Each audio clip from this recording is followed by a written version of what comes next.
The news came out last night that former NFL general manager Charlie Casserly got word that Kyler Murray failed to impress a number of teams in the 15-minute meeting. So to me, the most interesting part of this is it sheds light on what happens inside those 15-minute meetings. You can have your opinion on Kyler or Charlie all you want, but it shines a big old light on those 15 minutes, how important they are, and what actually happens between head coach, offensive coordinator, quarterback coach, GM, and that quarterback prospect while he's there for 15 minutes. Yeah, no doubt. It is a very interesting schedule when you're coming out in the draft either way. And then just to get to that point, first of all, you know, the Kyler Murray conversation, what Charlie Casserly is talking about out there, right? He's talking about, you know, interviews weren't good, right? On the board wasn't good. Leadership is not good. I'm probably missing one other thing that he brought up as an example.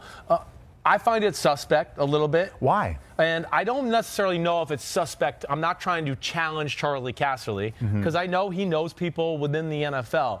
This is where I find it suspect. And this is the first thing I thought of. Who's using him as a pawn right here to maybe get negative propaganda out there for a Kyler Murray? That's where my mind went first. I just find it very rare if somebody had that many bad check marks against them, this day and age we live in, I feel like we would have heard some of these things. I feel like I would have heard some of these things leading up to the combine. So this is the first I'm hearing of it. Lincoln Riley came out today and kind of disputed it. Now, I know he has a vested interest in the quarterback as well. Right. But there could have been other ways he could have maybe dodged it without coming out so definitively. Like, you know, I'll take Lamar Jackson last year. He wasn't getting the greatest reviews in the world, and Bobby Petrino didn't exactly put himself out on a limb and say, no, this is all wrong. He kind of danced around the issues and just, hey, Lamar Jackson played well for us when he was here.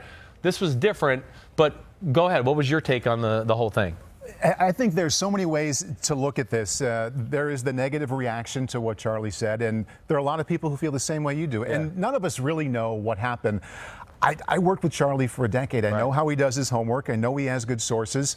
To me, he's a guy who's not reckless with what he puts out there. I agree he's not with you. Careless. Right. So maybe there is a little something to it. I mean, on the other side of the coin, if you want to say, like what I just said, maybe there's something to it.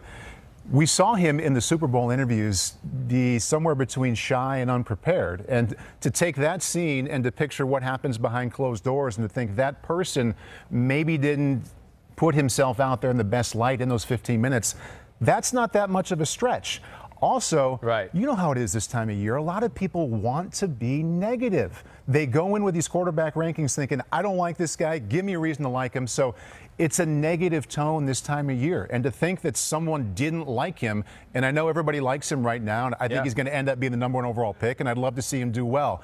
But to hear that there's some negativity about him right now doesn't surprise me in the abstract, because this is how people want to be about a lot of quarterbacks with high rankings. They want to find reasons not to like them. Gonna pick them apart, no doubt about it. I think this is the other time, you know, this is the time of the year too, and this is for me personally, where I am like buyer beware when I talk to some of my friends or people I know around the NFL. I don't even get into, do you like this guy, or where's this guy gonna go, if I'm talking to a front office guy or an agent or anything like that, because it is propaganda time, and people are sometimes saying things negatively because they want a player to fall. Maybe to them, you know, sometimes people might be lying to you about the interest a player is getting because they want you to tout that, oh, I'm hearing this guy's getting a lot of interest. So there's a lot of BS from coaches, front office people, and agents. You can only trust the people you really trust, that are close friends, and that's how I kind of lean this time of the year. This time of the year.